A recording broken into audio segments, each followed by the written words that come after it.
एक बार की बात है, एक 24 साल का बच्चा अपने पिता के साथ एक ट्रेन से जा रहा होता है।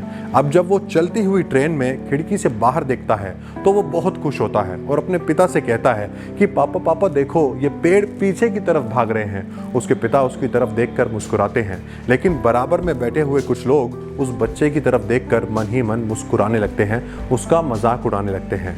फिर कुछ देर बाद फिर से वो बच्चा अपने पिता की तरफ देखता है और उनसे बोलता है कि पापा देखो देखो, ये बादल हमारे साथ चल रहे हैं। पिता बेटे की तरफ मुस्कुरा कर देखते हैं और उसके सिर पर अपना हाथ रखते हैं। फिर बराबर में बैठे हुए कुछ लोग फिर से हंसते हैं और उस बच्चे का मजाक उड़ाने लगते हैं।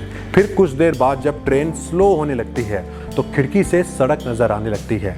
अब जब वो बच्चा खिड़की से बाहर देखता है तो वो बहुत खुश होता है और चिल्लाकर अपने पिता से कहता है कि पापा देखो, वो कार इस ट्रेन से भी तेज चलती है। पिता अपने बेटे की तरफ मुस्कुराकर देखते हैं। इतने में ही बराबर में बैठे हुए कुछ लोग उसके पिता से कहते हैं कि आप अपने बेटे का इलाज किसी अच्छे से डॉक्टर से क्यों नहीं कराते? आपका बेटा इतना बड़ा हो चुका है लेकिन अभी भी बच्चों जैसी बातें करता है। उसके पिता उन लोगों से कहते हैं कि मैं अभी डॉक्टर के पास से ही आ रहा हूँ। असल में मेरा बेटा बचपन से ही अंधा था। आज उसका ऑपरेशन हुआ है और आज ही उसकी आंखों की रोशनी भी वापस आई है। इसलिए वो बाहर देखकर इतना खुश नज़र आ रहा है क्योंकि ये सब वो अपनी आंखों से पहली बार देख रहा है। अब ये सुनकर उन लोगों की सोच बदल जाती है। अब वो भी उस बच्चे को प्यार से देखते हैं, उस बच्चे के सिर पर हाथ भी रखते हैं और उस बच्चे को खाने के लिए कुछ सामान भी देते हैं। हम लोग भी कैसे होते हैं ना, 2-2 मिनट में हमारी सोच बदल जाती है। ऐसा ही हम सबके साथ होता है। इसीलिए मैं कहता हूँ, हमें कभी भी जजमेंटल नहीं होना चाहिए।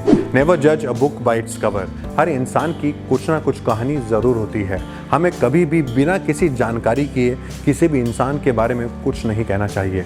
अक्सर छोटी छोटी बातें किसी इंसान का दिल तोड़ देती हैं या किसी का दिन खराब कर देती हैं।